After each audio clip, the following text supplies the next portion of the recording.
Voyons ici l'exercice 25. Il est encore une fois question de résoudre des équations impliquant x au carré.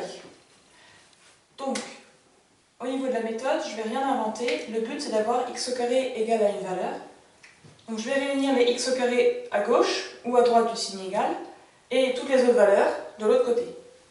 Ici, comme j'ai 3x au carré à gauche et un seul à droite, je vais choisir de passer tous les x au carré à gauche. Le but, c'est d'avoir un maximum de valeurs positives. D'accord? Mais quelque part, si vous décidez de passer toujours les x au carré à gauche, vous aurez bon en termes de méthode. Après, c'est plus des astuces pour aller plus vite. Donc moi, je choisis de faire 3x au carré moins x au carré. Ok, donc j'ai passé celui-là à gauche. Et donc le moins 5, je le passe à droite. Ça me donne moins 1 plus 5. Ça me donne 3x au carré moins x au carré. Ben, il ne me reste plus que 2. 2x au carré est égal à moins 1 plus 5. Moins 1 plus 5, j'arrive à 4. Le 2 devant le x au carré, là, il multiplie. Donc si je veux le passer à droite, il va diviser. Et 4 sur 2, ça fait 2. Bon, je vais rajouter une petite ligne. Donc j'obtiens x au carré égal à 2. Il ne me reste plus pour trouver les x qu'à passer à la racine carrée. Et là, pensez bien comme à l'exercice précédent, j'aurai x égale à racine de 2 ou x égale à moins racine de 2. N'allez pas vous tromper, ce serait dommage. Et je termine ma résolution, toujours en donnant l'ensemble des solutions à l'équation. Ici, c'est moins racine de 2 et racine de 2. Vous remarquerez qu'en fait, dans l'ensemble de solutions, on a pour habitude de mettre les valeurs négatives en première. Enfin, du moins, de mettre les valeurs dans l'ordre croissant. Si vous ne le faites pas, c'est pas très grave, mais c'est plus pratique en fait. Ensuite, petit b.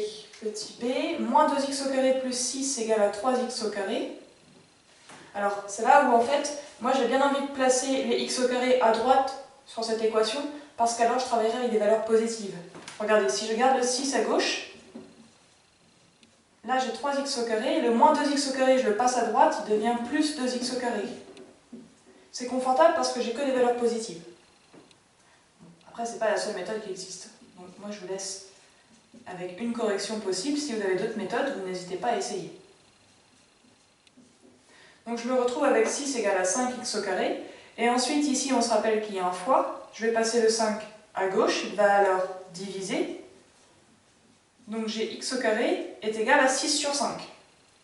Si x au carré est égal à 6 sur 5, ça veut dire que x, il est égal à racine carrée de 6 sur 5 ou moins racine carrée de 6 sur 5.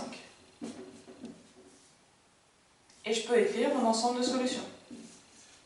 Donc moins racine de 6 sur 5 ou bien racine de 6 sur 5. On travaille avec des valeurs exactes. N'allez pas me chercher des valeurs approchées. Ne me mettez pas des valeurs décimales. Ok? Là, vous n'avez pas besoin de la calculatrice. Tout ça se fait sans calculatrice. Vraiment, j'insiste là-dessus. Autrement, vous n'aurez pas tous les points au moment du résultat final. Petit c, ici, je remarque qu'on me donne ici une grosse division à gauche.